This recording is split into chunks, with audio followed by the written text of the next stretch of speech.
Sir प्रणाम, मैं हूं हिमांशु द्विवेदी और स्वागत है आपका हमारी खास पेशकश चर्चा में। चर्चा के तहत आज का हमारा विषय सीधा सपाट, कोर्ट न कचहरी, बुलडोजर ही प्रहरी। संदर्भ यह है कि देश में एक नई राजनीतिक संस्कृति आकार ले रही है। पिछले कुछ समय से इस संस्कृति के माध्यम से जनता को लुभाने और अपने आप को साबित करने की होड़ लगी हुई है। यह सिलसिला के संदर्भ में अगर बात करें तो बुलडोजर का इतिहास बहुत पुराना है। बुलडोजर के संदर्भ में अमेरिका से लेकर हिंदुस्तान तक एक लंबा सफर तय किया। बुलडोजर शब्द मध्य प्रदेश की सियासत में तब हावी हुआ जब 90 के दशक में सुंदरलाल पटवा की सरकार अस्तित्व में आई थी। उस सरकार में एक नगरीय प्रशासन मंत्री थे, नाम था उनका बाबूलाल गौर। उन्होंने मध्य प्रदेश में और खासकर भोपाल में बड़े पैमाने पर अतिक्रमण के खिलाफ मुहिम चलाई। अकेले भोपाल में उस दौरान 60,000 से ज़्यादा मकानों को तोड़ा गया था क्योंकि वो अतिक्रमित थे, नक्शे के विपरीत थे, सरकारी ज़मीन पर थे। उसमें ये नहीं देखा गया था कि ये किसी राधे श्याम का है या ये किसी अब्दुल हमीद का है। कुल मिला के डोरे खींचे जाते थे, लकीर खींच दी जाती थी और जिसने भी कानून का उल्लंघन किया है उसके संदर्भ में नोटिस देकर कार्रवाई हो जाती थी। नतीजा ये रहा कि बाबूलाल गौर को, जो बाद में मध्य प्रदेश के मुख्यमंत्री भी बने, बुलडोजर मंत्री के नाम से नवाजा गया।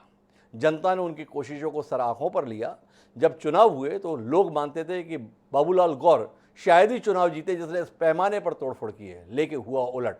बाबूलाल गौर ने उस दौर में 60,000 से भी ज्यादा मतों से रिकॉर्ड जीत हासिल की थी विधानसभा चुनाव में। जितने मकान तोड़े उसकी भरपाई जनता ने उतने ही वोटों के साथ की थी। पर नए संदर्भ दूसरे हैं। नए संदर्भ ये हैं कि उत्तर प्रदेश से लेकर मध्य प्रदेश तक होड़ लगी है कि कौन कितना दमखम वाला मुख्यमंत्री या सरकार अपने आप को साबित कर सकता है। उत्तर प्रदेश में योगी आदित्यनाथ की सरकार वापस आई, बुलडोजर बाबा के नाम से आई। कई जगह पर बुलडोजर का प्रदर्शन भी चुनाव के दौरान हुआ। अब मध्य प्रदेश के संदर्भ में शिवराज सिंह चौहान के नेतृत्व की सरकार भी इसी रूप में अपने आप को जाहिर कर रही है। जहां कोई अपराध घटित हो रहा है तुरंत बुलडोजर पहुंच रहा है और जिसके ऊपर आरोप है उसके घर को जमींदोज किया जा रहा है। बताया जा रहा है कि ये अतिक्रमित है, कानून का उल्लंघन करके, चाहे मकान हो या दुकान हो, धराशायी किया जा रहा है। चाहे वह इंदौर का मामला हो, रीवा का मामला हो। लेकिन ताजा तरीन बहस जो है चर्चा के केंद्र में वो है खरगोन का मामला। खरगोन में रामनवमी के पर्व पर निकले हुए जुलूस के जिस प्रकार का हमला हुआ उसकी प्रतिक्रिया बड़ी तीखी है, तीव्र है। बड़े पैमाने पर मकान तोड़े जा रहे हैं।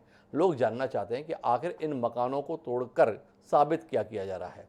हम इसी पर बात करेंगे। अगर किसी ने अपराध किया तो इस देश में एक व्यवस्था रही अपराध के संदर्भ में मामला दर्ज होने की, जांच होने की, जांच के बाद में अदालत में जाने की और अदालत में गुण दोष के आधार पर फैसला होने की। लेकिन अब ऐसी किसी प्रक्रिया की जरूरत नहीं है। आरोप लगा नहीं, 24 घंटे में कार्रवाई करके मामला निपटा नहीं। तो क्या इसके आधार पर ही कानून का राज स्थापित होगा? क्या न्याय की परिभाषा जो मानवीय सभ्यता में बड़े अनुभव के आधार पर व्यक्त हुई वह इसी के अनुरूप है, या वापस हमने तय कर लिया कि हमें कबीलाई संस्कृति की ओर वापस लौटना है, जिसके तहत हाथ के बदले हाथ, नाक के बदले नाक, कान के बदले कान और जान के बदले जान का सिद्धांत पर ही हमें वापस लौटना है? इसी पर हम बात करेंगे। कई खास मेहमान हमारे साथ जुड़ रहे हैं इस अहम विषय पर चर्चा का हिस्सा बनने के लिए। उनसे आपका परिचय कराएं और इस अहम मसले पर कुछ गंभीर बातचीत करने की कोशिश ईमानदारी के साथ करें। उससे पहले समय है आज के विचार सूत्र का। हमारा आज का विचार सूत्र ये कहता है कि यदि राज्य में न्याय का दीपक बुझ जाए तो अंधेरा कितना घना होगा इसकी कल्पना नहीं कर सकते। लॉर्ड ब्राइस ब्रिटेन के महान राजनीतिज्ञ हुए। अमेरिका में एक लंबा कार्यकाल उनका राजदूत के तौर पर रहा था ब्रिटेन के।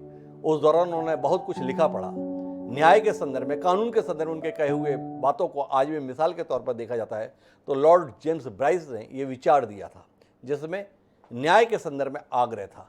उस न्याय के संदर्भ में कर क्या रहे हैं इस पर हम विचार करें। हमारे साथ इस चर्चा का हिस्सा बनने के लिए कई खास मेहमान हैं। डॉक्टर हितेश वाजपेयी मेरे साथ में हैं, मध्य प्रदेश भाजपा के मुखर प्रवक्ता हैं।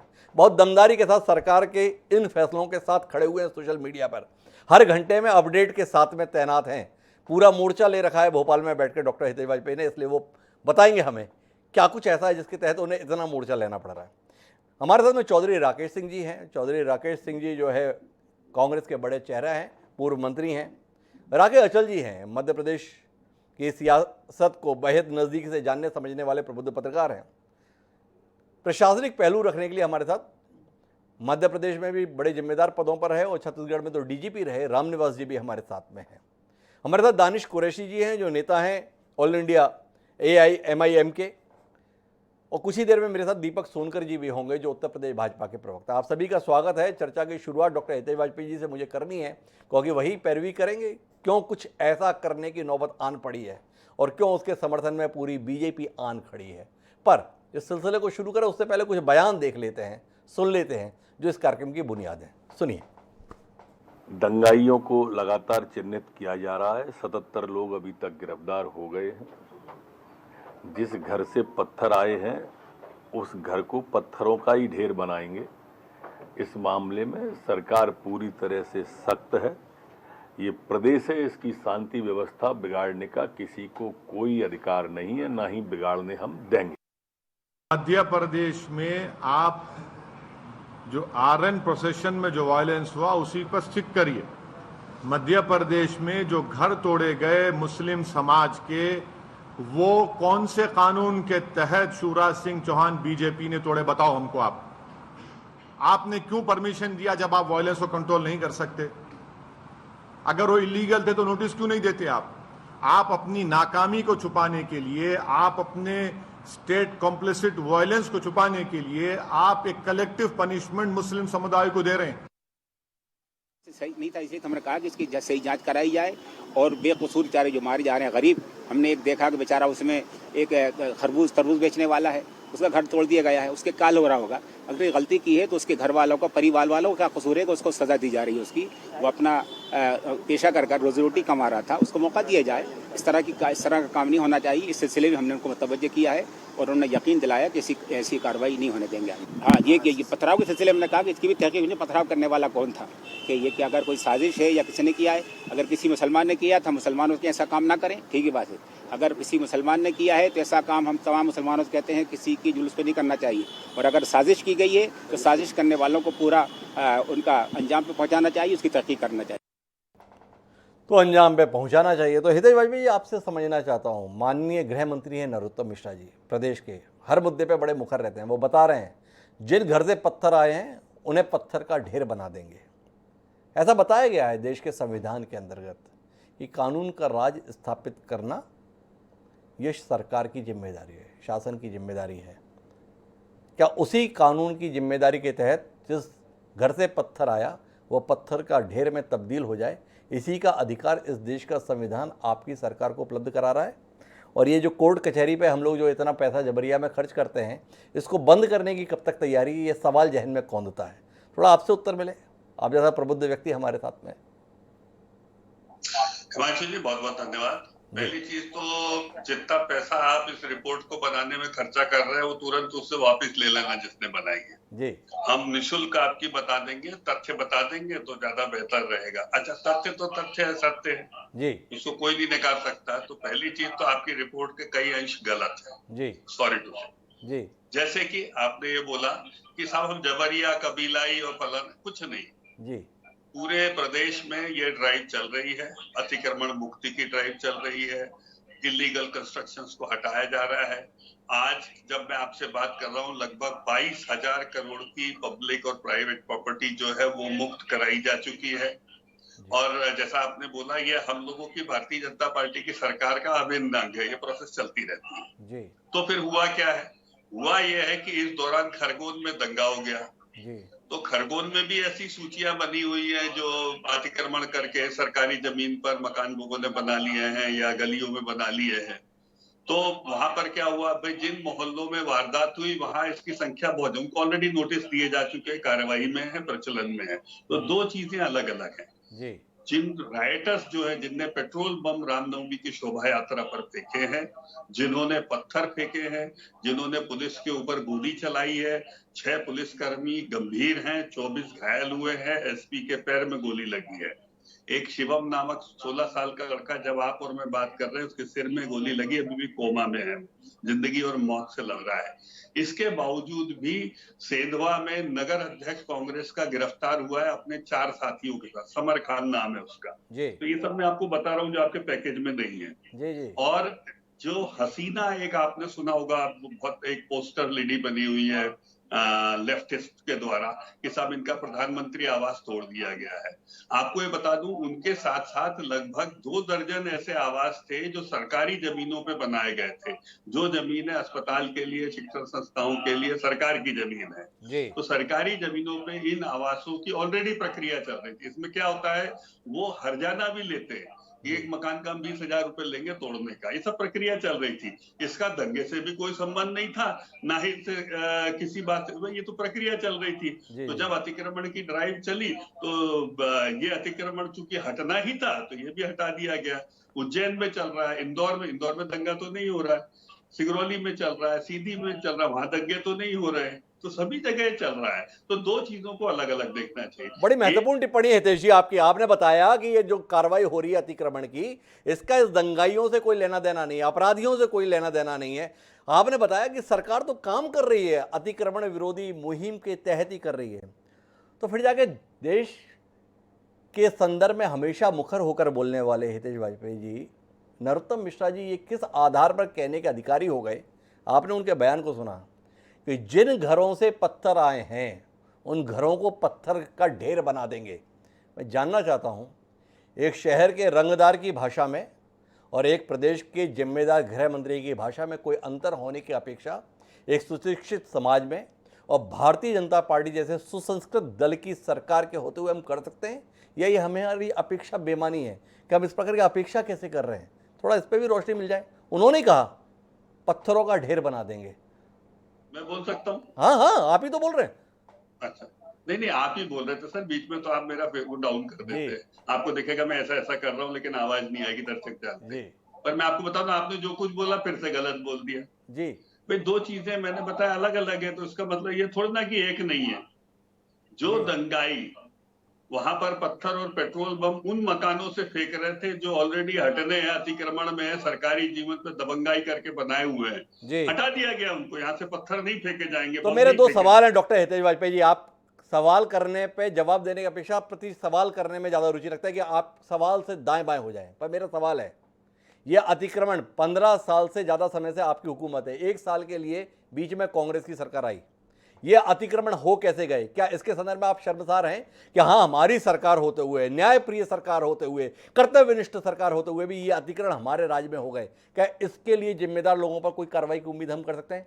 जिन्होंने ये अतिक्रमण होने दिए उन अधिकारियों के संदर्भ में कोई कार्रवाई करने की उम्मीद आपसे कर सकते हैं? एक सवाल। दूसरा, प्रदेश में, शहर में कानून व्यवस्था कायम रखने की जिम्मेदारी आपकी सरकार की, आपकी हुकूमत की। आपकी सरकार के रहते हुए खरगोन में दिन दहाड़े दंगाइयों ने बलवा काट दिया। जिम्मेदार लोगों पर क्या कार्रवाई अभी तक आपने कर दी, ये जानने में दिलचस्पी है। उस प्रशासनिक अक्षमता के संदर्भ में, उस पुलिस की अक्षमता के संदर्भ में किन लोगों पर कार्रवाई आप करने में कामयाब रहे? थोड़ा इसके संदर्भ में भी तो बताइए ना। बिल्कुल, मैं बता देता हूँ जी। हमने लगभग आधा दर्जन लोगों को वहां पे सस्पेंड किया है, डिपार्टमेंटल इंक्वायरी शुरू करी। वो आप नहीं बताओगे, छुपा जाओगे। अरे आप बताइए ना हितेश जी, आप यहाँ पर पार्टी के प्रवक्ता हैं, अपनी बात कहिए ना। आप ये नहीं बताओगे, आप मुझे दुराग्रही क्यों ठहरा रहे? सवाल है, आपसे उम्मीद कर रहे हैं कि आप अपनी पार्टी और सरकार के संदर्भ में पक्ष रखेंगे।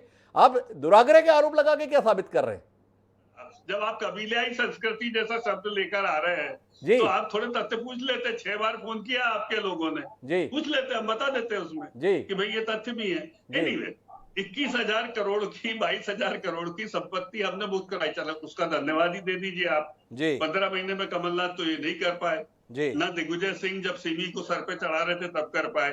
तो अतिक्रमण हमारा तो हटेगा, हम किससे डिटर नहीं होने वाले, क्योंकि ये संपत्तियां या तो हिमांशु जी की जमीन पे कोई कब्जा करके बैठा है, उनका आवेदन आया हुआ है, या फिर सरकारी जमीन पे करके बैठा हुआ वहां अस्पताल बनना है, तो वो तो चलेगी प्रोसेस। अब वो जब्बार हो या पन्ना लाल हो, इससे हमको कोई मतलब नहीं। हाँ, धोखे से उससे यदि कोई जघन्य अपराध हो गया तो वो सूची में एकदम ऊपर आता है, उसको तुरंत हटाते, ये जरूर कर रहे हैं, इसमें कोई दो मत नहीं है हिमांशु जी, और कोई संकोच नहीं है हमको कहने में। तो ये चीज समझ के चलना चाहिए। अभी भी मैं आपको बता दूं, 6 ऐसे आरोपी है जो पूर्व पार्षद भी, जिसमें कांग्रेस का एक शामिल है, उसका एक भी मकान कहीं खरोच नहीं। क्यों? क्योंकि उसका हमको अवैध कंस्ट्रक्शन मिला ही नहीं सूची में। तो अब ये उसकी सफलता मानिए या आप कह दीजिए हमारी अक्षमता है कि हम उसका अवैध अतिक्रमण ढूंढ नहीं पाए। उन 6 लोगों को उठा के अंदर राउंड अप कर रखा है अभी। लेकिन जिस दिन मिल जाएगा उनका, छोड़ेंगे नहीं साहब, आप चाहे कितने भी सवाल पूछो। आप कितने भी सवाल पूछो, छोड़ेंगे नहीं, सीधे तौर पे कहना है डॉक्टर हितेश वाजपेयी जी का। बड़े न्यायप्रिय तरीके से काम हो रहा है, ऐसा डॉक्टर हितेश वाजपेयी हमें बता रहे हैं, और उठने वाले सवालों को एक आधारहीन रिपोर्टिंग का हिस्सा बता रहे हैं। राकेश अचल जी मेरे साथ में है, प्रामाणिक पत्रकार है, 5 दशक लगा चुके इस प्रदेश में जन सरोकारों की पत्रकारिता करते हुए। उन्हीं से पूछ लेते हैं, अचल जी, जो भी काम हो रहा है कानून के दायरे में हो रहा है, विधि सम्मत तरीके से हो रहा है, जनता के हित में हो रहा है, आप इस दावे के साथ में हैं जो डॉक्टर हितेश वाजपेयी जी का कहना है अपनी पार्टी और सरकार के नजरिए के संदर्भ में, या आपकी ना इत्तेफाकी है? जी अचल जी। देखिए डॉक्टर साहब, मैं हूँ जी। और पार्टी के मानता हूँ उनको, लेकिन जब वो बहुत गंभीरता से झूठ बोलते हैं तो मुझे हंसी आती है। पिछले 2 साल में मध्य प्रदेश में जो हमारी आईपीसी है, भारतीय दंड संहिता प्रक्रिया जो है, उसको एक तरफ रख करके हमारी सरकार ने बुलडोजर संहिता तैयार कर दी है। अभी आप बात कर रहे हैं कि इतने सरकारी अतिक्रमण थे इसलिए हमने हटा दिए। बलात्कार का आरोपी होता है, उसके लिए हमारे यहाँ फांसी की सजा का प्रावधान पहले से है, लेकिन हम बलात्कार के आरोपी का मकान तोड़ देते हैं। हमारे यहाँ दंगे का कोई आरोपी होता है, हम उसके यहाँ पत्थरों का ढेर उसकी छत पे था तो उसके मकान को पत्थर के ढेर में बदल देते हैं। एक आधिकारिक बयान है।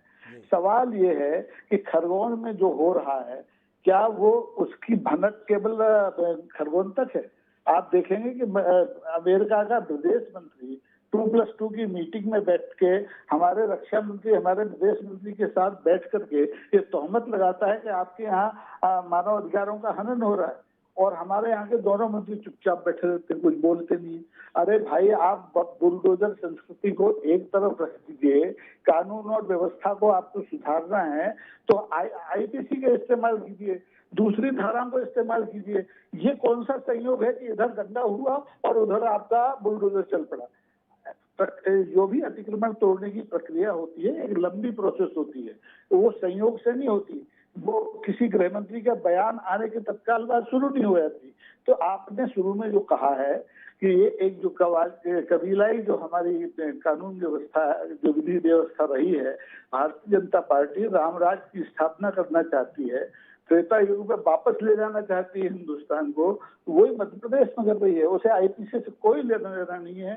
और मैं ये बिल्कुल दावे के साथ कहता हूँ कि जैसे जैसे बुलडोजर संहिता को आप संरक्षण देंगे, मध्य प्रदेश की सरकार तो छोड़िए, भारत की सरकार कुछ नहीं बोल रही है, कोई अदालत नहीं बोल रही है, कोई सामाजिक संगठन के खिलाफ खड़ा नहीं हो रहा है। हम इतने मौसरे हो गए हैं कि हमारे कानून की आप ऐसी तैसी करते जाइए और आप अपने बुलडोजर संहिता से सरकार को चलाते जाइए। अभी 10 मिनट पहले भिंड से सूचना आ रही है कि वहां के कलेक्टर ने अगले 2 महीने के लिए ऐसी प्रतिबंधात्मक कार्रवाई करनी है कि आप सोशल मीडिया का इस्तेमाल कर ही नहीं सकते। अरे भाई, कौन सा आपातकाल है? ये तो जम्मू कश्मीर में पहले होता था कि बाद में इंटरनेट को आप बंद कर दीजिए, बाद में प्रतिबंध लगा दीजिए। हमारे मैदानी इलाकों में जो शांति के टापू हैं, वहां पे ये आपको करना पड़ रहा है। बुलडोजर की बात किस प्रकार से कर रहे हैं? अचल जी असहमत हैं डॉक्टर हितेश वाजपेयी जी के तर्कों के संदर्भ में, सहमत नहीं हो पा रहे हैं। मैं एक बार राकेश चौधरी जी के पास आना चाहता हूँ। राकेश चौधरी जी बतौर मंत्री भी सेवाएं दिए हुए हैं, कांग्रेस के प्रखर नेता हैं, और ऐसा नहीं है इस होड़ में केवल भाजपा है। हितेश जी, कांग्रेस भी पीछे नहीं है। कांग्रेस के प्रवक्ता हैं, मीडिया प्रभारी हैं नरेंद्र सलूजा जी, उन्होंने बाकायदा बताया, अरे ये बुलडोजर आप लोग कुछ नहीं कर रहे हैं। असल बुलडोजर मैन तो कमलनाथ जी थे। कमलनाथ जी ने सही तरीके से बुलडोजर चलाया था जब वो 15 महीने थे। उन्होंने शुद्ध के लिए युद्ध किया, तब उन्होंने जो बुलडोजर चलाया, भू माफिया के खिलाफ चलाया। मैं जानना चाहता हूं चौधरी राकेश सिंह जी, क्या कुल मिलाकर इस देश के राजनीतिक दलों ने जनता के मूलभूत मसलों पर अपनी अक्षमता छुपाने के लिए क्या इस प्रकार का फिल्मी तरीका ही नुस्खे के तौर पर सही मान लिया है? इसी राह पर चलना चाहते हैं? होड़ है, शिवराज सिंह बुलडोजर मामा कहला रहे हैं, अरे कैसे कहला गए? कमलनाथ जी को यह अधिकार हासिल है, कमलनाथ जी को मानिए। कहां आप शिवराज जी के फेर में? यही रहेगी आपके पास? एक 125 साल पुराना राजनीतिक दल इस पैरवी के लिए रह गया।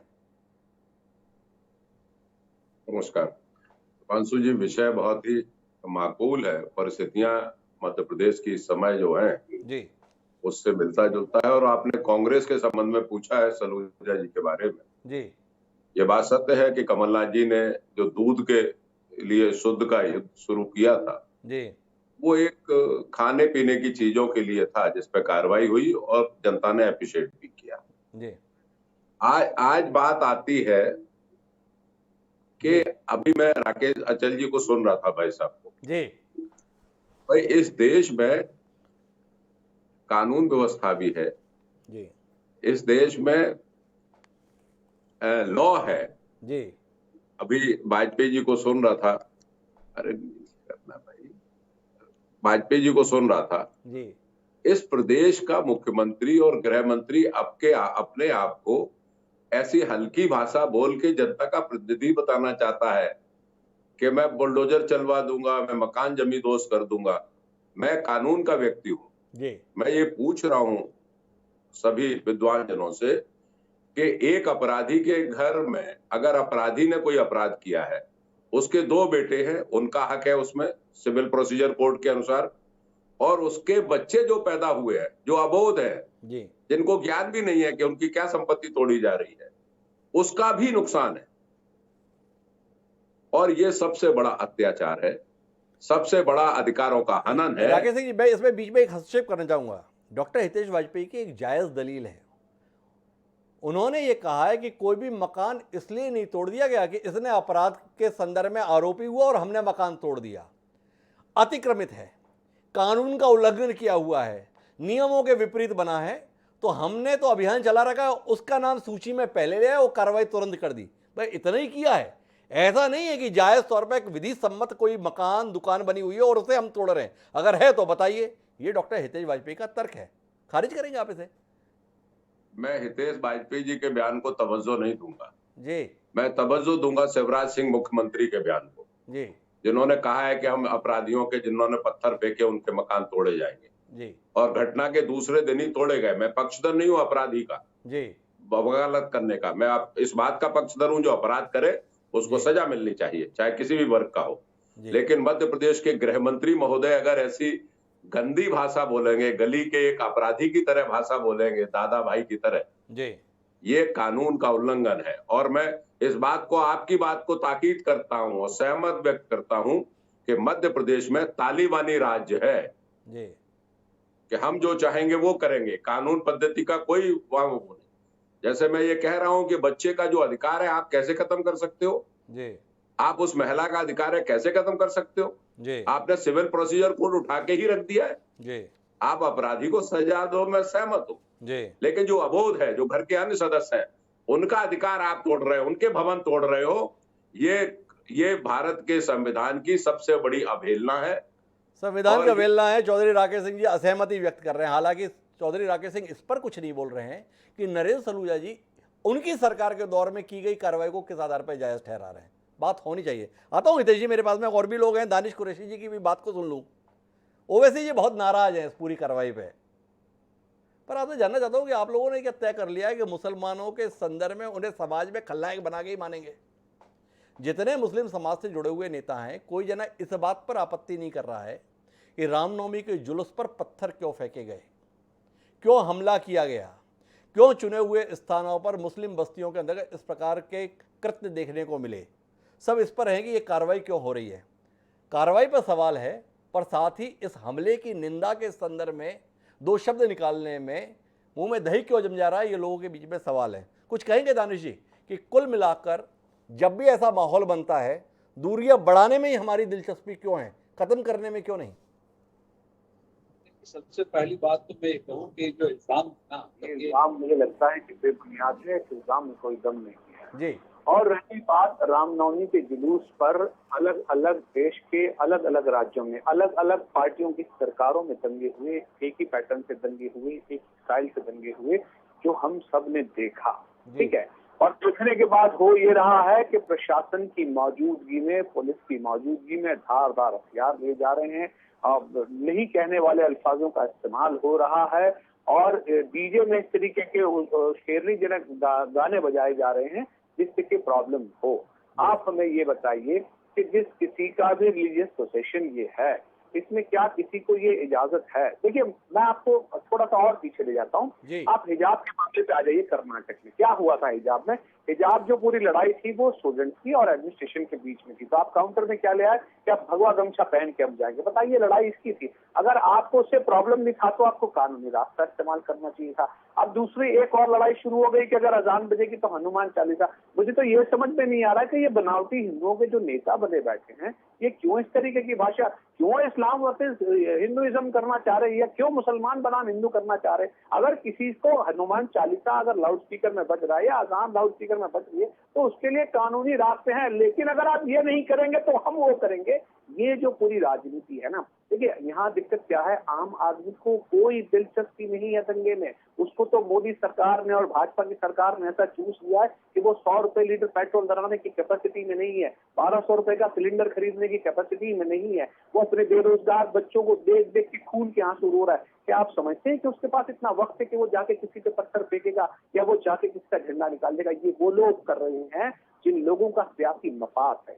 इसमें भारतीय जनता पार्टी और आरएसएस और उनकी भगिनी संस्थाएं जो अपने राजनीतिक मफाद को सिद्ध करने के लिए, उससे होगा ये, देखिए 10-5 साल या 2-5 10 साल 20 साल और ये सत्ता में तो आ जाएंगे, लेकिन ये इस देश के नागरिकों के दिलों में इतनी नफरत बो जाएंगे जिन्हें एक करने में कहीं सदियां। तो दानिश जी, मेरा ये सवाल है, सेंधवा के कांग्रेस शहर अध्यक्ष समर खान गिरफ्तार हुए हैं, उनका मकान जमींदोज हुआ है, आरएसएस के साथ मिले हुए हैं इस एजेंडे के कांग्रेस के जिलाध्यक्ष मुसलमानों के खिलाफ साजिश के तहत, इसलिए ये सारा हमला कर रहे हैं। ये जितने भी मुसलमानों के नाम आ रहे हैं जिन्होंने हमले किए, ये सब आरएसएस के एजेंडे के तहत आरएसएस के कार्यकर्ता बन के उनको लाभ पहुंचाने के लिए औजार बन गए। ये आपका आशय है या आप मानते हैं कि वाकई जो जिम्मेदारी मुस्लिम समाज के प्रमुखों को निभानी चाहिए सामाजिक समरसता के संदर्भ में, एक दूसरे के त्योहारों के संदर्भ में, उसमें आप लोग चूक रहे हैं, जिसका नतीजा इस प्रकार के दृश्य के तौर पर हम लोग देख रहे हैं? देखिए, अब मैं आपको एक बात बताऊं। सबसे पहले तो इस देश में अगर कोई ये समझता है कि भारतीय जनता पार्टी और कांग्रेस अलग है तो मैं शायद इस बात से इत्तेफाक नहीं रखता। याद रखिए, इस देश में आजादी के बाद आरएसएस कांग्रेस के शासनकाल में तलपोस के बड़ी हुई है और उसके बाद उसने एक राजनीतिक पार्टी को जन्म दिया जिसका नाम है भारतीय जनता पार्टी। अब आप बताइए कि कहाँ कौन अलग है? मैं फिर से कह रहा हूँ कि देश में दंगे किसी को भी ऊंचा या नीचा दिखाने के लिए नहीं है। कोई सामान्य आम हिंदू, कोई सामान्य आम मुसलमानों को कोई इंटरेस्ट नहीं है। दंगे हमेशा ही राजनीतिक लक्ष्य के साथ हुए, चाहे कांग्रेस के शासन में 15,000 से ज्यादा दंगे हुए, भागलपुर हुआ, मुरादाबाद हुआ, मलियाना हुआ, चाहे जो भी हुआ हो, चाहे भारतीय जनता पार्टी के शासनकाल के दंगे हो, ये सारे ही दंगे राजनीतिक लक्ष्य के साथ होते हैं। और इस राजनीतिक लक्ष्य को पूरा करने में जो कोई भी आरोपी स्वरूप पाया गया है वो यकीन जानिए वो एक दूसरे से मिला हुआ है, उसका धर्म चाहे मिला हुआ है। दानिश जी ने तो कांग्रेस और भाजपा को साथ ही कर दिया। खामखा में राकेश चौधरी जी और हितेश वाजपेयी जी एक दूसरे के संदर्भ में इतनी कटुता रखते हैं। दानिश जी बता रहे हैं आप दोनों तो साथी हैं, लेकिन मैं रामनिवास जी के पास आना चाहता हूं, पर डॉक्टर हितेश वाजपेयी जी को जाना है। उससे पहले एक सवाल उनसे मुझे करना है, जिनका हमने विचार सूत्र लिया था ना, डॉक्टर हितेश वाजपेयी जी, उन्होंने एक बड़े मर्म की बात कही थी। उन्होंने लोकतंत्र के अंतर्गत ये कहा था कि राजनीतिक दलों के कारण जनता का भावावेश कानून का रूप धारण नहीं कर पाता। राजनीतिक दल जो हैं वो भावनात्मक उद्गार जो रहता है, भावनात्मक आवेश जो रहता है जनता का, उसे कानून का स्वरूप नहीं लेने देते। राजनीतिक दल अधिनायकवाद की सबसे बड़ी रुकावट है, जनता को विवेक का अवसर प्रदान करते हैं। अर्थात ये कि कभी भी कोई घटना के संदर्भ में जैसी त्वरित प्रतिक्रिया आम आदमी की या जनता की हो जाती है, राजनीतिक दल एक जिम्मेदारी का परिचय देते हुए विधि सम्मत कार्य करने की चेष्टा करते हैं।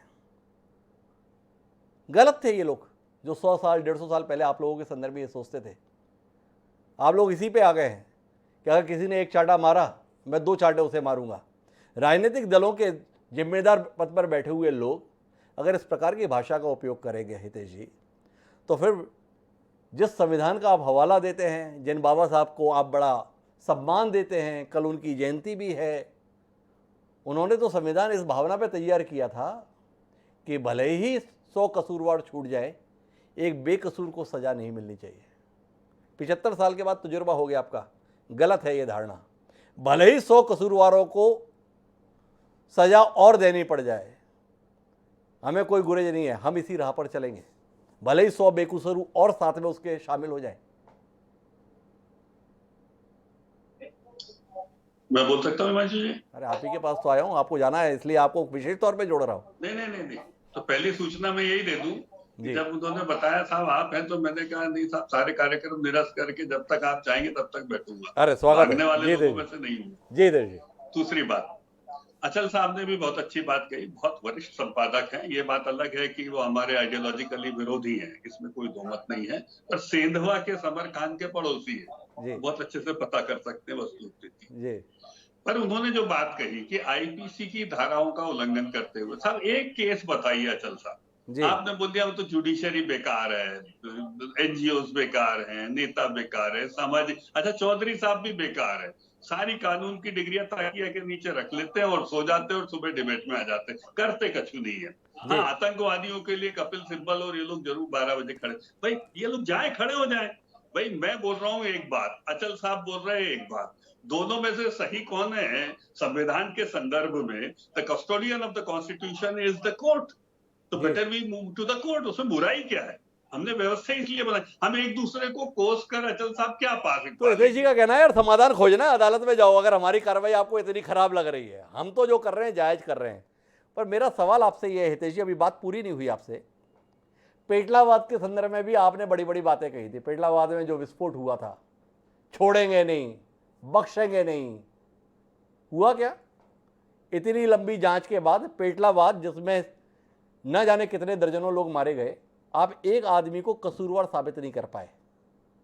जब अदालती प्रक्रिया में जाते हैं आप, तो नतीजे इस रूप में प्रदेश के सम्मुख हैं। इसीलिए आप इस नतीजे पे पहुंचे कि अदालत में समय जाया होता है, ये जांच वांच में भी समय जाया होता है। ये वाला तरीका ठीक है, हिसाब तुरंत चुकता होता है।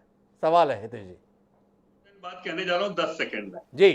देखिए, ये सब जितना कम्युनल कॉन्फ्लिक्ट है ये पॉलिटिकल है जी। आम मुसलमान का इससे कोई लेना देना नहीं है जी। आम लोगों का इससे कोई लेना देना नहीं है, क्योंकि पीएफआई, सिमी, जेएमबी, सूफा का कैडर अप्रत्यक्ष प्रत्यक्ष रूप से दिग्विजय सिंह के गुर्गे के रूप में काम करता है यहाँ पे मध्य प्रदेश। ये हम सब लोग भली बात ही जानते हैं। तो ये इंजीनियर्ड चीजें हैं। पेट्रोल बम आम मुसलमान नहीं बनाता है, ना आम व्यक्ति बनाता है। जब ये फेंके गए तो दानिश साहब समझिएगा कि इसके पीछे की केमिस्ट्री क्या है। ये पॉलिटिकल केमिस्ट्री, हमको इससे फाइट करना है। और अचल साहब भी बहुत अच्छे से जानते हैं कि खरगोन में सप्तर नागौरी और उनके लोगों का गढ़ रहा है खरगोन। तो सिमी के ऑपरेटिव्स किस रूप में वहां पर है, निमाड़ में है, मैं बहुत डिटेल में नहीं जाना चाहता, लेकिन मैं आपसे एक कार्यक्रम होने के बाद पूरी चर्चा खुली कर सकता हूं। तो इनको हम कवर फायर ना दें।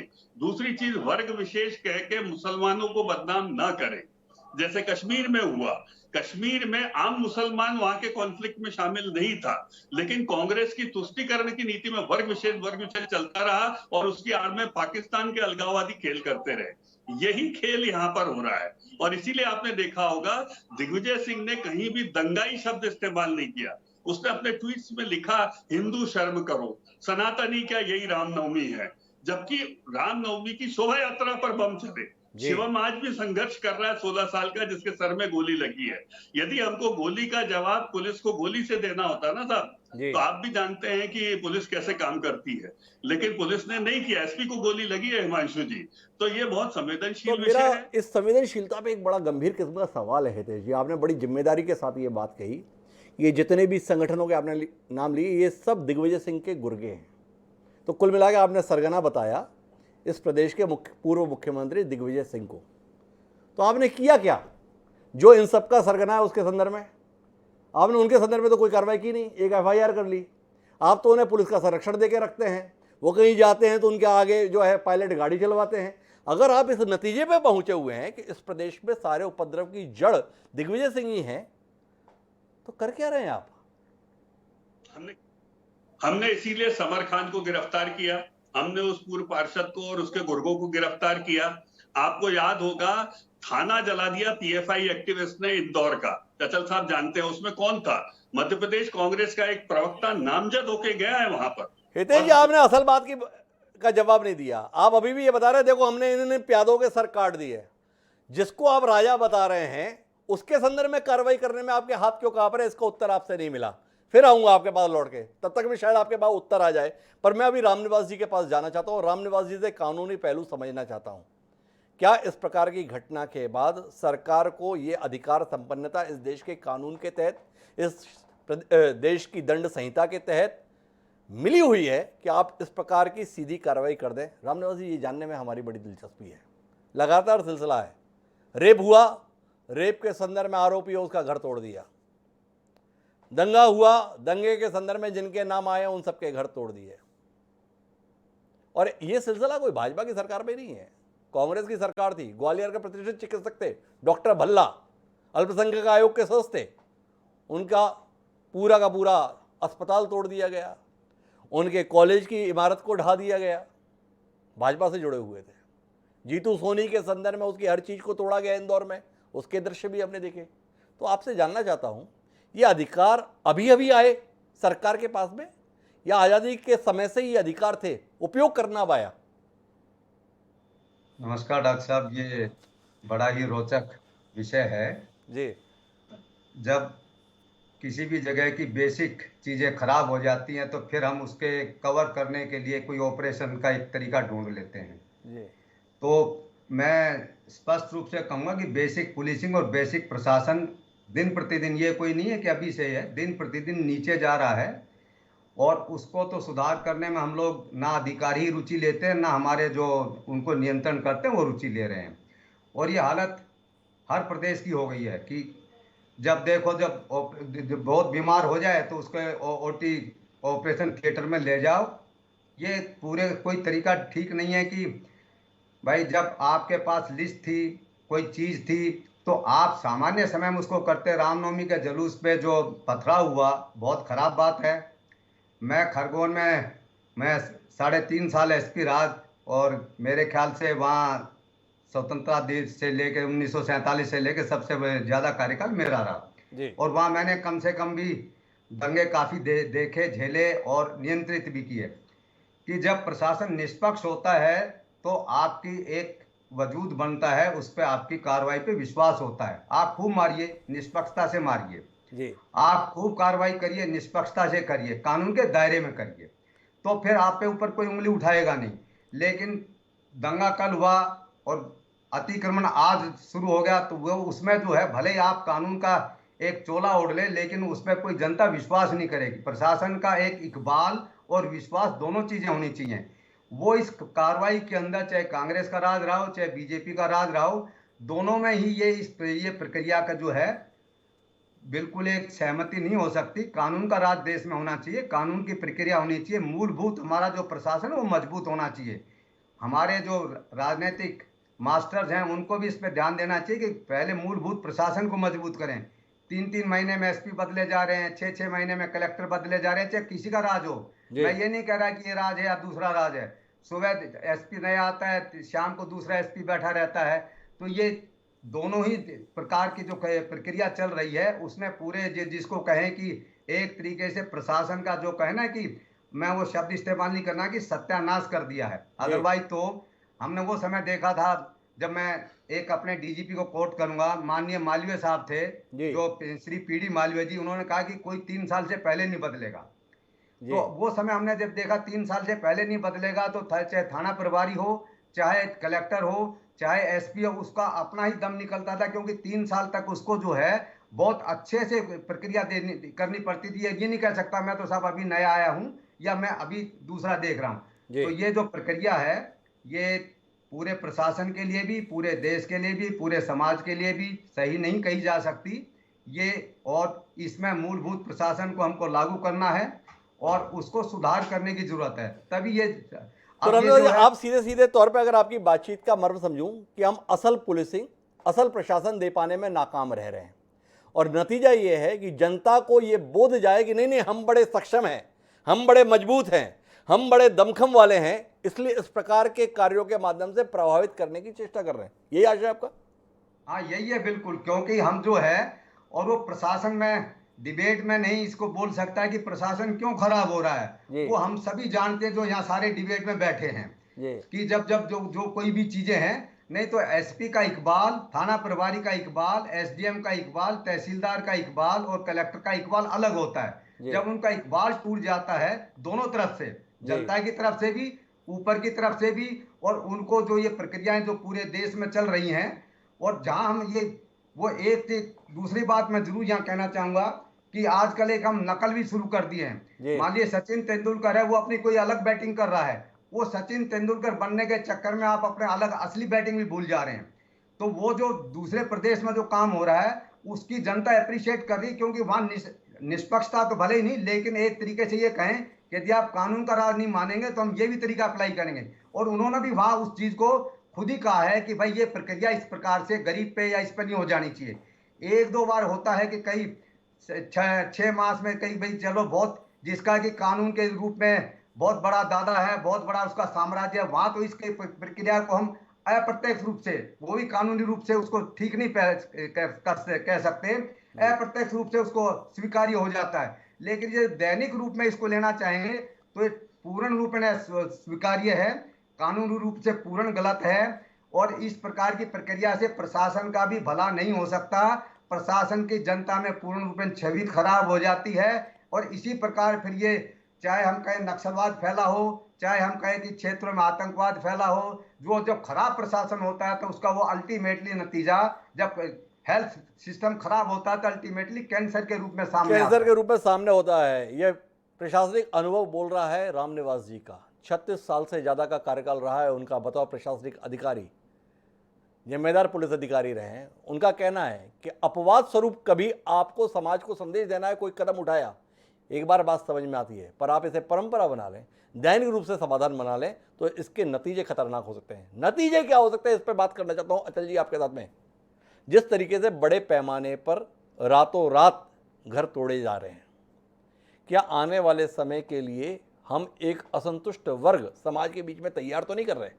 क्या आने वाले समय में इसका नुकसान एक बड़े स्तर पर समाज को उठाना तो नहीं पड़ जाएगा? इस संदर्भ में आपकी कोई चिंताएं हैं या आप सिरे से खारिज करेंगे कि नहीं नहीं इससे समाज में संदेश जा रहा है? कुल मिलाकर कोशिश तो समाज को बेहतर रखने की है।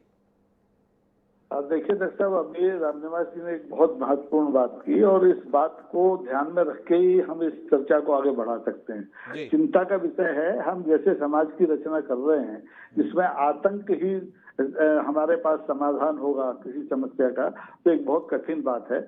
मध्य प्रदेश में खरगोन क्यों हुआ, खरगोन की ये वारदात क्यों हुई, ये सवाल अभी रामनिवास जी ने परोक्ष रूप से उठाया। सीधी सी बात यह है कि पिछले 17-18 साल से मध्य प्रदेश में भारतीय जनता पार्टी की सरकार है। 22,000 पुलिस आरक्षकों के पद खाली पड़े हैं। आधे से ज्यादा थाना, मध्य प्रदेश के आधे से ज्यादा थाना आधे से कम फोर्स में चलाए जा रहे हैं। लेकिन इसके बावजूद खरगोन में जब पथराव किसी जुलूस पर होता है, रामनवमी की जुलूस पर होता है, तब वहाँ की पुलिस को, वहाँ के पुलिस अधीक्षक को कोई इंटीमेशन नहीं मिलती, कोई सूचना साजिश की भनक नहीं मिलती। लेकिन जैसे ही पत्थर चल जाते हैं, जैसे ही हिंसा हो जाती है, उसके 4 घंटे बाद पुलिस के पास पूरी लिस्ट आ जाती है दंगाइयों की, और पुलिस अपना सरकार के इशारे पर बुलडोजर संहिता का अमल उस पर चालू कर देती है। तो ये असफलताएं छुपाने का एक बहुत आसान तरीका है और ये बहुत खतरनाक है। इससे आने वाले दिनों में समाज में जो आतंक फैलेगा ना, वो सिर्फ मुसलमानों में या अल्पसंख्यकों में नहीं फैलेगा, वो चारों तरफ फैलेगा। और इसके जो रिपरकेशन होंगे वो कितने घातक होंगे, ये वाजपेयी जी इसकी कल्पना कर रहे हैं। वाजपेयी जी इसकी कल्पना कर ले। मैं वाजपेयी जी के पास आऊंगा, लेकिन उससे पहले मुझे दानिश कुरैशी जी से बात करनी है। और दानिश जी, आपसे जानना यह है कि इस प्रकार की कार्रवाई को आप मुस्लिम समाज के खिलाफ क्यों मानने के लिए तैयार है? मेरे पास भी फेरिस्त है। उत्तर प्रदेश में तोड़े गए विकास दुबे, ध्रुव कुमार सिंह, सुंदर भाटी, अनिल भाटी, अमित कंसाना, उमेश राय, त्रिभुवन सिंह, लंबी फेरिस्त है। नामचीन बदमाश थे, गुंडे थे, आदतन अपराधी थे, और इनके घरों पे बुलडोजर चले, इनकी संपत्तियों पे बुलडोजर चले। अगर मध्य प्रदेश की भी बात करें तो रीवा में रेप की घटना हुई, जो त्रिपाठी था उसके यहाँ पर भी बुलडोजर भेजा हितेश वाजपेयी जी की पार्टी की सरकार ने। देखा नहीं कि उसमें कोई आजम, कासिम या कसाब हो। तो कुल मिलाकर आपत्ति आपकी इस संदर्भ में है कि जिन लोगों को आरोपी बताया जा रहा है उन पर कार्रवाई हो रही है, इसकी आपको शिकायत है, या आपको केवल शिकायत इस बात से है कि मुसलमान अगर है और उस पर कार्रवाई हुई है तो भाई ये बड़ा खराब हुआ है? अब मैं सबसे पहले आपको बताऊं, पिछले 15 सालों से मामा की वहां सरकार है, ठीक है। मतलब इन 15 सालों में अगर जो भी अवैध कंस्ट्रक्शन वहां हुआ है तो सबसे पहले तो जाके बाबा मॉरलिटी के ग्राउंड पे इस्तीफा दे दिया और डूब मरे पानी। क्योंकि अगर आपकी सरकार रहते भी 15 सालों से ये सारा काम आपकी नजर के नीचे चल रहा था और एकदम फिर आप दंगों के नाम पर उसको डिमोलिश करने जा रहे हैं, तो आप क्या स्टैब्लिश करना चाह रहे हैं? आप ये स्टैब्लिश करना चाह रहे हैं कि जब ये शुरू हुआ था तब आप असक्षम थे या तो कुंभकर्ण की नींद में सो रहे थे, इससे ज्यादा तो कुछ था नहीं। दूसरी बात, कोई भी बिल्डिंग या कोई भी स्ट्रक्चर रातों रात खड़ा नहीं होता। आप मुझे ये बताइए कि मध्य प्रदेश की सरकार के पास अब तक अवैध कंस्ट्रक्शन की कितनी एप्लीकेशन आई हैं, उनमें कितनों पे कार्रवाई हुई है, कितनी दफ्तर कर दी, गैर कानून थी और दफ्तर कर दी गई, मतलब उन एप्लीकेशन का वो कर दिया गया, और कितनों पे एक्शन होगा, उन एक्शन का जब आप नंबर देखेंगे ना तब बात है। दूसरे नंबर की बात वो ये कह रहे हैं कि भाई हमने जिन लोगों की 5 स्टार पहले से नाम था उन्हीं को तोड़ा है। अब आप एक बात बताइए कि किसी भी बिल्डिंग में, किसी भी घर में, एक मिनट के लिए मान लेते हैं कि उस घर का उपयोग किसी एंटी सोशल एक्टिविटी के लिए हुआ होगा या किसी के घर के ऊपर पत्थर रखे गए, तो एक घर में एक परिवार रहता है, कोई वो घर किसी अकेले का तो है नहीं। अगर एक दंगाई है तो उसके लिए क्या बाकी सारे लोगों को भी आप छत के बिना कर देंगे? तो ये कहाँ का कानून है? इसीलिए मैं कहता हूँ कि भारतीय जनता पार्टी कानून में विश्वास नहीं रखती। दिक्कत क्या है कि अगर अकबरुद्दीन ओवैसी बोलेंगे तो 10 साल तक उनके ऊपर मुकदमा चलेगा, 40-50 दिन वो जेल में रहेंगे, लेकिन नरसिंहानंद अगर 20 लाख लोगों को कत्ल करने का कहेगा तो 40 दिन भी वो जेल में नहीं रहेगा। ठीक है, सवाल ये आ जाएगा कि भाई नवरात्रों में गोश्त की दुकान बंद रहे क्योंकि ये आपकी आस्था है, लेकिन स्कूलों में हिजाब नहीं पहना जाएगा क्योंकि संविधान है। तो ये संविधान और आस्था को फ्लेक्सिबिलिटी के साथ लॉन्च करना है ना। ये एक्चुअली मैं अभी भाई साहब जो बात कर रहे थे कि एक बहुत बड़े वर्ग को असंतुष्ट कर रहे, शायद आप ही कह रहे हैं एज एन एंकर के तौर पे, बहुत बड़े वर्ग को असंतुष्ट नहीं कर रहे। तो आप देखिए कि बाबरी मस्जिद के नाम पर, आस्था के नाम पर फैसले, इस तरीके की मामा की सरकारों में ये हरकत, और आप ये कह रहे हैं कि गृह प्रधान को जो मैंने कहते हुए सुना है कि भाई जिस घर से पत्थर फेंके जाएंगे उस घर को पत्थर में तब्दील कर दिया जाएगा। अब आप बताइए, क्या ये सरकार में जो रहे हैं वो लोग गुंडों की भाषा बोल रहे हैं या गुंडे ही सरकार में आ गए? तो अब सवाल उठा दिया है दानिश कुरैशी जी ने। ये भाषा के बाद में उन्होंने जो सवाल उठाया, चुभ सकता है, अखर सकता है, लेकिन कुल मिलाकर भाषा के कारण से सवाल तो पैदा कर दिया कि क्या ये गुंडों की सरकार है या गुंडे सरकार में आ गए हैं। इस प्रकार के सवाल से रूबरू होने के लिए हितेश वाजपेयी जैसा कुशाग्र प्रवक्ता मजबूर हो रहा है। लेकिन मैं हितेश जी के पास जाऊं उससे पहले मुझे दो लोगों से और बात करनी है। हमारे साथ में जुड़ चुके हैं दीपक सोनकर जी, उत्तर प्रदेश भाजपा के प्रवक्ता हैं। दीपक जी, क्या मिसाल कायम कर दी है देश के संदर्भ में? आपको चुनाव में क्या जीत मिली? पूरे देश के लिए मॉडल बन गया बुलडोजर। हर प्रदेश के संदर्भ में लग रहा है कि बुलडोजर चला दो, जीत सुनिश्चित हो जाएगी। जो इन शिवराज सिंह चौहान की पहचान थी, लाडली लक्ष्मी योजना, जो शिवराज सिंह चौहान की पहचान थी पाँव पाँव वाले भैया, जो शिवराज सिंह चौहान की पहचान थी सौम्यता, सज्जनता, विनम्रता, उन शिवराज सिंह जी को कहना पड़ रहा है 10 फीट गहरे गड्ढे में गाड़ दूंगा, जमींदोज कर दूंगा। कुछ अपराध बोध है आपको कि आप किस संस्कृति को दे दिए देश में? दीपक जी, उत्तर प्रदेश को जाना जाता था कि उत्तर प्रदेश माने माफिया का शहर, उत्तर प्रदेश माने गुंडागर्दी का। अब उत्तर प्रदेश के अंदर से माफिया या तो उत्तर प्रदेश के बाहर है या तो जेल। इस तरीके से माफिया के ऊपर या देशी के ऊपर कार्रवाई करने का काम किया गया है। आज जनता उसको स्वीकार कर रही। इस तरीके से गरीबों को परेशान करके उनकी जमीनों को कब्जा करने का काम किया जाता था, ऐसे लोगों पर भी कार्रवाई करने का भी काम किया गया। तो प्रदेश के अंदर आज जिस तरीके से जनता के स्वीकार करते, जिस तरीके से दोषियों पर कार्रवाई हुई और उन पर बुलडोजर चला, तो जनता ने भी उसको स्वीकार किया और जनता की स्वीकारता के साथ जो भी दोषी हुआ उस पर कार्रवाई करने का काम किया गया। मैं देखिए बात बार बार लेकर करके आती है कि जो भी दोषी होगा उस पर कड़ी कार्रवाई होनी चाहिए। तो कड़ी कार्रवाई किस रूप में होना चाहिए, जिससे दूसरे लोगों को भी प्रेरणा मिलनी चाहिए कि वो 10 बार भी किसी अपराध को करने में 10 बार सोचे। अब उत्तर प्रदेश के अंदर वही परिवर्तन निकल करके आ रहा है। आज अपराधी स्वयं थाने में जा करके अपने सारे अपराधों को कबूल करके थाने में हिरासत में आ रहा है। ये उत्तर प्रदेश के अंदर संकल्प खड़ा होकर के दिखाई दे रहा है। ये उत्तर प्रदेश के अंदर खड़ा हुआ, ये दावा कर रहे हैं हमारे साथ दीपक सोनकर जी। चुनाव के दौरान नारा लगता था भाजपा की हर रैली में, यूपी की मजबूरी है, बुलडोजर जरूरी है। राकेश चौधरी जी, आपसे जानना चाहता हूँ, उत्तर प्रदेश ने मध्य प्रदेश को इतना प्रभावित कर दिया कि 15 साल की करीब मुख्यमंत्री रहे हुए शिवराज सिंह चौहान को भी इस रास्ते पे जाने के लिए मजबूर होना पड़ा। मध्य प्रदेश के हालात ऐसे हो गए इसलिए होना पड़ा, या शिवराज सिंह चौहान को 15 साल बाद बोध हुआ ये सौम्यता का, सज्जनता का, विनम्रता का, शिष्टता का ये रास्ता ठीक नहीं है, इस रास्ते पे चले जनता ने जो है सत्ता से बेदखल कर दिया था, ये रास्ता ठीक है, ये रास्ता सत्ता में वापस ही सुनिश्चित करेगी। इसलिए 2018 की पराजय से उभरे शिवराज सिंह चौहान 2023 में जोखिम नहीं लेना चाहते, इसलिए इस रास्ते पे चल निकले। शिवराज सिंह जी के बारे में आपने जो शब्द कहे हैं जी, वो शुरुआती दिनों में लागू होते थे जी, लेकिन सत्ता के मद में रहने के बाद जी, जो उनकी विचारधारा बदली है जी, उससे ये अनियमित काम करने की प्रवृत्ति उनमें जागृत हुई। जी, एक अपराधी के भाषा बोलने का उनका एक वो आ गया है जवान पे। जी, जैसे मैं अपराधियों को जमीन के 10 फुट अंदर गाड़ दूंगा, वो इंची टेप से बता रहे हैं कि मैं 10 फुट गाड़ दूंगा, तो बड़ी अजीब सी भाषा लगती है जी, कि किसी माई के लाल में दम नहीं है कि ऐसा कर दे। तो ये जो भाषा इस्तेमाल की जा रही, चूंकि अभी उत्तर प्रदेश के जो चुनाव आए जी, उसमें ये देखा गया कि प्रगति की कोई बात करें ना करें, अगर हम हिंदू मुस्लिम कर देंगे जी, और चंद मुस्लिमों को हम प्रताड़ित कर देंगे या अन्य किसी को कर देंगे जी, तो इससे बहुसंख्यक जनता प्रसन्न हो जाएगी जी, और उससे हम चुनाव जीत जाएंगे।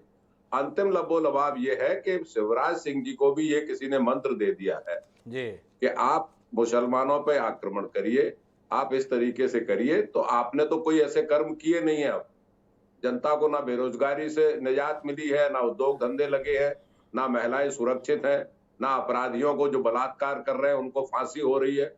आपने कह दिया है फांसी दी जाएगी, लेकिन आज तक एक भी फांसी नहीं दी गई। राकेश जी, मैं बीच में हस्तक्षेप कर रहा हूं आपकी बातचीत में, विनम्रतापूर्वक माफ़ी चाहते हुए। आप भी हिंदू मुस्लिम के फेर में फंस गए क्या? वाकई शिवराज सिंह चौहान जो कार्रवाई कर रहे हैं उसमें ये देख रहे हैं कि ये हिंदू है या मुसलमान? अगर ऐसा है तो रीवा में वो संत जी के साथी के तौर पर जो त्रिपाठी जी थे उनके घर पे क्यों बुलडोजर चल गया, जानने में दिलचस्पी है। इंदौर में तमाम अपराधियों के घर पे कौन सा बजरंगी और कौन सा संघी, उनके यहाँ पर भी बुलडोजर चल गए। हितेश जी को मौका दूंगा, अभी वो पूरी फहरिस्त गिना देंगे कितने गैर मुसलमानों के घर तोड़े जा चुके हैं अतिक्रमण बता के। फिर भी आपको भी मुफीद लग रहा है कि इस मुहिम को हिंदू मुस्लिम के चश्मे से ही देखा जाए। जाति नहीं कर रहे आप प्रदेश के साथ और देश के साथ, उसी चश्मे से देखने के संदर्भ में। मैंने द्विवेदी साहब पहले ही जब शुरुआत की थी डिबेट की जी, उस समय मैंने ये कहा था कि अपराधी है उसके साथ कोई रियायत नहीं होना चाहिए जी, उसको दंड मिलना चाहिए, सजा मिलनी चाहिए जी, समाज में कोई भी हो, किसी वर्ग का हो जी, और मैं ये पढ़ा लिखा व्यक्ति हूं, मैं ये मानता हूं कि अपराध पे अगर सजा तुरंत हो जाएगी, तुरंत सुनवाई हो जाएगी, तुरंत गवाह हो जाएंगे, तुरंत फैसला हो जाएगा तो न्याय सही मिलेगा। जी, मेरा कहना यह था, मैं पक्षधर नहीं हूं इस बात का। जी, दूसरी बात का मैं जरूर कहना चाहता हूं कि प्रवक्ता जी बैठे हुए हैं, उन्होंने कहा कि फलाने के गुर्गे हैं, ये फलाने हैं। ये सत्य और पड़ी हुई घटना है कि महात्मा गांधी की हत्या करने वाला व्यक्ति नाथूराम गॉडसे किसका गुर्गा था भाई? सावरकर का गुर्गा था। जी, अगर ऐसे लोगों से हम चर्चा करना चाहते हैं, भाई आप अपने चरित्र को पहले देखिए। दिग्विजय सिंह जी को आप गुर्गा कह के पहले अपनी आप इंची टेप से नापिए। जी, ये दिग्विजय सिंह वही है जिन्होंने शिवराज सिंह की जमानत जब्त कराई थी रावगढ़ में। जी, इसलिए कोई बात करने के पहले शब्दों का चयन अच्छा करें। मैं मनोज जोशी हत्याकांड की बात नहीं करूंगा देवास की, जी, मैं ऐसी बातें नहीं करूंगा जिसमें आरएसएस और बीजेपी और विश्व हिंदू परिषद और विद्यार्थी परिषद में सवरबाल प्रोफेसर के कत्ल की बात नहीं करूंगा उज्जैन की। जी, एक प्रोफेसर की हत्या कर दी एबीवीपी के लोगों ने। लेकिन मैं बात करूंगा राकेश चौधरी जी, और मैं बात करूंगा डॉक्टर हितेश वाजपेयी जी से। कानून के प्रति बड़ी आस्था है आपकी। दंगाइयों को, बलवाइयों को, जिन्होंने पत्थर फेंके उनके घर पत्थर में मिला देंगे। मध्य प्रदेश की पूर्व मुख्यमंत्री है, नाम है उनका उमा भारती, पत्थर उन्होंने भी फेंका। कब उनका घर पत्थर में मिलने जा रहा है जानने में प्रदेश को दिलचस्पी है। हितेश जी बताएंगे? एक एफआईआर तक नहीं की है आप, इतनी अधिकार संपन्नता आपने प्रदान कर दी। एक व्यक्ति ने ट्वीट किया, डिलीट भी कर दिया, तो आपको लगा कि पूरे प्रदेश को दंगे की आग में झोंक रहे हैं। लेकिन उमा भारती के द्वारा फेंके गए पत्थर के बाद में कम से कम आधा दर्जन दुकानों पर पत्थर फेंके गए। क्या जिम्मेदार माना उमा भारती को? क्या कार्रवाई की आपकी सरकार ने? क्या उनके घर को जमींदोज करने का कदम आप उठा रहे हैं या उनके खिलाफ कुछ भी कर रहे हैं? थोड़ा जानकारी दीजिए नितेश जी, बड़ी उत्सुकता है हमें। तो हिमांशु जी, सबसे पहले दानिश जी का, चूंकि वो मुसलमानों की तरफ से बोल रहे हैं, उन्हें एक बार भी हिंदुओं के प्रति कोई चिंता नहीं जताई है, तो मैं बता दूं, फिर से दोहरा देता हूं, उन्होंने सूची कही थी 22,000 करोड़ की लगभग 20,000 एकड़ जमीन मुक्त कराई गई है। मैं पुनः रिपीट कर दे रहा हूँ, इसमें हिंदू मुसलमान आप लोग ढूंढ लेना, हमारी दिलचस्पी नहीं है इसमें। शासकीय भूमि पर जो अतिक्रमण करेगा साहब, हम तो खत्म करेंगे। कांग्रेस उसको बाहों में रख ले और ट्रेजर आइलैंड जैसा मुकदमा चलता रहे दिग्विजय सिंह के ऊपर, हमें कोई आपत्ति नहीं है। सरला मिश्रा जैसी कांग्रेस की कार्यकर्ता को जलाकर मार डालना, उसकी पीएम रिपोर्ट अल्टर कर देना, चौधरी साहब ये किसी मुख्यमंत्री के ऊपर दाग है तो किसके ऊपर है आप जानते हैं, आप भी जानते हैं। मैं आपकी मजबूरियां जानता हूं कि आप क्यों दिग्विजय सिंह का पक्ष आजकल ले रहे हैं, ये बहुत अच्छे से जानता हूं। पर छोड़िए, आप दिग्विजय सिंह के चरित्र पे हम बात नहीं करें, मैं उसमें घुसना नहीं चाहता अंदर बहुत ज्यादा, लेकिन मैं उनके केवल राजनीतिक हिस्से की बात करना चाहता हूँ। हाँ, मैंने दिग्विजय सिंह को गुर्गा नहीं कहा, मैंने कहा दिग्विजय सिंह के गुर्गे हैं पीएफआई वाले। कांग्रेस का एक प्रवक्ता इंदौर का थाना जलाने गया था, ये अचल जी जानते हैं, एफआईआर में दर्ज है, केस चल रहा है। इसके बाद समर खान अरेस्टेड है, अचल साहब। वहां से कांग्रेस का पूर्व पार्षद और उसके 6 गुर्गे जो पीएफआई के लिए काम करते हैं, सूफा के लिए काम करते हैं, तो ये पुलिस ऑफिसर आपके साथ बैठे हैं, खरगोन रह के आए हैं, इन्होंने नाम तक नहीं लिया कि सिमी सूफा इनका गढ़ खरगोन क्यों है। मैं डिटेल बता सकता हूं दानिश साहब आपको कि क्यों है, और इसको संरक्षण चूंकि दिग्विजय सिंह ने दिया है अपने राजनीतिक कारणों की वजह से, इसलिए दिक्कत है। और आप एक बार जमानत जब्त करने की बात कर रहे हो, हम तो साहब हमारे सबकी जमानत जब्त होती थी, लेकिन आज ये हालत है कि पिछले 20 साल से ये आदमी दर दर भटक रहा है सत्ता में आने के लिए, राकेश चौधरी जी, और कहीं उनको कुछ नहीं दिखाई दे रहा, इसीलिए फिर से ये पीएफआई के साथ मिलकर षड्यंत्र कर रहा है। इसलिए बार बार मैं कह रहा हूं अचल साहब, आप सोचिएगा, ठीक है आप हमारे आलोचक के भूलिएगा नहीं, लेकिन ये सोचिएगा कि ये पॉलिटिकली इंजीनियर्ड चीजें हैं, इसमें आम मुसलमान शामिल नहीं है। आम मुसलमान आपके हमारे साथ जो रहता है साहब, वो पेट्रोल बम नहीं बनाता, उसके घर में कंकर भी नहीं मिलेगा आपको, ये सच है, इसमें कोई दो मत नहीं है। हम इन दो को मिक्स कर देते हैं। क्या होता है वर्ग विशेष? न तुष्टिकरण में ये वर्ग विशेष ठीक है, न विक्टिमाइजेशन में ठीक है, हम इससे बाहर आए। कौन आम आदमी है जो पेट्रोल बम घर में बनाकर ऊपर से किसी भी जुलूस में फेंकेगा? आप बताइए, है कोई आम आदमी इस प्रकार का? कौन आम आदमी है जो तमंचा हाथ में लेके, आप तो सिकलीकरों को जानते होंगे साहब कि खरगोन में कौन है। अच्छी तकरीर आपने दे दी हितेश जी, लेकिन एक तो आपने उत्तर नहीं दिया, उमा भारती को छुआ भी नहीं आपने, आपके लिए मुश्किल है उस पर बोलना शायद, लेकिन मैं आपसे फिर भी सवाल करता हूं। दिग्विजय सिंह इस प्रदेश के मुख्यमंत्री थे 2003 तक, और आज है 2022, 19 साल गुजर गए। खरगोन इसका गढ़ था। आपके 19 साल की सरकार रहने के बाद भी खरगोन अभी भी गढ़ है देश विरोधी ताकतों का। कौन जिम्मेदार? सवाल है आपसे। रामनवमी का जुलूस निकल रहा था, आपका कहना है आम मुसलमान तो ऐसा कर ही नहीं सकता। आम मुसलमान ने किया नहीं, लेकिन खरगोन में रामनवमी के जुलूस पर सुनिश्चित तरीके से हमला हुआ। क्या इस हमले को ना रोक पाने की नाकामी को लेकर शर्मसार है सरकार? क्या शर्मसार है आप कि 20 साल से आप इस प्रदेश में सत्ता में, 15 महीने की कांग्रेस की सरकार को छोड़ दें, फिर भी ऐसी वारदातें प्रदेश में हो रही हैं? क्या इसको लेकर कहीं कोई ग्लानि है? सवाल है। हिमांशु जी, मेरी आवाज आ रही है जी? आपने दबा दी अभी भी? नहीं, बिल्कुल मुखरता के साथ। नहीं, आप बड़ी कलाकारी से चुपचाप दबा देते हैं। दर्शक देख रहे हैं, ऐसे ऐसे मेरे हाव भाव आते हैं, लेकिन वॉल्यूम गायब हो जाता है। आप भी बहुत कट्टर आदमी है साहब, ऐसे थोड़ी ना है हिमांशु जी। लेकिन सुन लीजिए आप बात को, मैं बीच में कह रहा था आपको कि गढ़ नहीं रह गया है। 8 आदमी जिन्होंने जेल से भागने की कोशिश करी, एनकाउंटर करके मार दिए गए। कांग्रेस नहीं मारती, उसकी सरकार नहीं मारती, इन्हीं पुलिस वालों से बोला जाता है कि नहीं भाई उनको नहीं मारना, हमारे वोट चले जाएंगे। तो ये जो बात है, जब तक आप पीएफआई, सिमी, सूफा, जेएमबी को हाथ में रखकर वोटों की राजनीति करेंगे, इस देश में अलगाव की लहरें और इस प्रकार के दंगे होते रहेंगे। लेकिन आप मान के चलिए, ऐसी आप बीसीओ डिबेट करा लीजिए, हम लॉफुल तरीके से इसको नहीं होने देंगे। सरकारी जमीन पर 1 इंच भी अतिक्रमण नहीं होगा। इस धरती के ऊपर जो बलात्कार करेगा, हत्या करेगा नाबालिग बच्चियों के साथ में, उसका अवैध अतिक्रमण, उसका घर ध्वस्त कर दिया जाएगा। कोई उसमें बुराई नहीं है। चलिए आपसे एक आखिरी सवाल, इस कार्यक्रम का आखिरी सवाल। आपकी सरकार के रहते सरकारी जमीन पर कोई अतिक्रमण नहीं होगा, नहीं रहेगा, अवधि बता दीजिए कब तक में पूरा हो जाएगा। हितेश जी, आपकी सरकार को चौथी बार मौका मिला हुआ है। मध्य प्रदेश अतिक्रमण मुक्त कौन सी तारीख तक आप कर दे रहे हैं, थोड़ा पता चल जाए ना, ताकि उसके बाद में अगर आप मकान तोड़ें तो हम लोग फिर से इस बात पे आ जाएंगे कि भाई कोर्ट ना कचहरी, बुलडोजर ही प्रहरी। थोड़ा आप ही बता दीजिए, गलत कर रहे हैं ना हम लोग बात करके, आप ही बता दें कब तक अतिक्रमण मुक्त। मेरी आवाज आ रही है आपको या अभी भी हाव भाव आ रहे हैं, आपने दबा दिया? सर सवाल है, उत्तर की अपेक्षा है, समय भी सीमित है। हितेश जी उत्तर दीजिए ना, तारीख समय तो आप बार बार मेरा गला क्यों दबा देते वामपंथियों की तरह, ये बताइए ना। तो हम तो इसको मुक्त करेंगे, मैंने हिसाब दिया आपको, तारीख 22,000 करोड़ की जमीन 20,000 एकड़ हमने मुक्त कराई, आपको हिसाब दिया। आपको पसंद ही नहीं आ रहा है, एक बार भी तारीफ नहीं कर रहे हो आप इसमें। नहीं होने देंगे, हम कह रहे हैं आपसे ये बात। कल को कोई रेलवे स्टेशन में बैठ जाएगा, बोले साहब नोटिस दो आप तो हमको। क्यों? क्योंकि साहब पहले नोटिस दो, 3 दिन का समय दो, 17 दिन का। ये कोई तरीका है क्या साहब? इस देश में अतिक्रमण होता है क्यों? हम सहमत हैं और इसीलिए हमने वहां पर 1 दर्जन अधिकारी सस्पेंड किए हैं। अचल जी आप गलत नहीं बोल रहे हैं, लेकिन ये नेक्सस है, लेकिन इससे हमको लड़ना पड़ेगा। और आप जैसे लोगों को जब सरकार ऐसा करती है तो उसके समर्थन में आना पड़ेगा। तो हमें सरकार के समर्थन में आना चाहिए, डॉक्टर हितेश वाजपेयी का कहना है। लेकिन कुल मिलाकर रामनिवास जी का अनुभव यह बोलता है कि जब जब वस्तुतः कानून के संदर्भ में विधि सम्मत तरीकों पर हमारा भरोसा नहीं रह जाता है और हम उसको ढपना चाहते हैं, तब इस प्रकार के रस्तों को हम अख्तियार करते हैं। कुल मिलाकर प्रदेश अपराध मुक्त होना चाहिए, प्रदेश अतिक्रमण मुक्त होना चाहिए, प्रदेश विधि सम्मत तरीके से संचालित होना चाहिए, इससे किसी को भी इनकार नहीं है।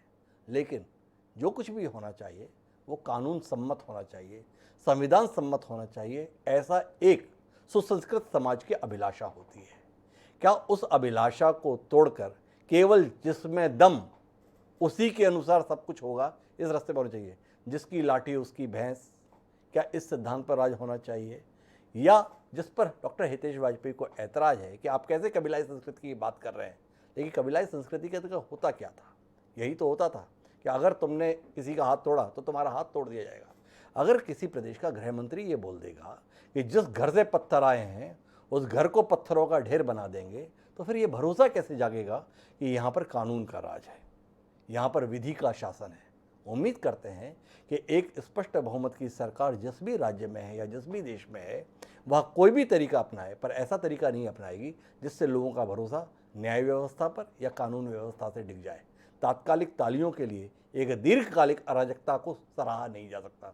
उम्मीद है सत्ता में बैठे हुए हुक्मरान इस बात को समझेंगे। रामनिवास जी ने कहा, अपवाद स्वरूप आप कोई संदेश देना चाहते हैं चल सकता है, पर उसे दैनिक कार्य का हिस्सा नहीं बनाया जा सकता है।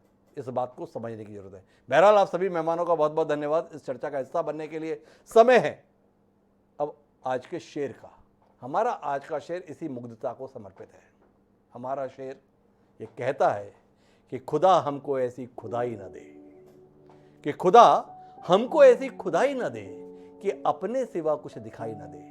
बशीर बद्र ने कमाल का शेर लिखा था। सत्ता में बैठे हुए लोगों के संदर्भ में ये जिम्मेदारी है कि न्याय भले ही थोड़ा सा समय ले, लेकिन न्याय होना ही नहीं चाहिए, न्याय होता हुआ दिखना भी चाहिए। उम्मीद है हमारी सत्ता में बैठे हुए लोग ऐसे तरीकों को अख्तियार करेंगे जिसके तहत कानून पर भरोसा बना रहे।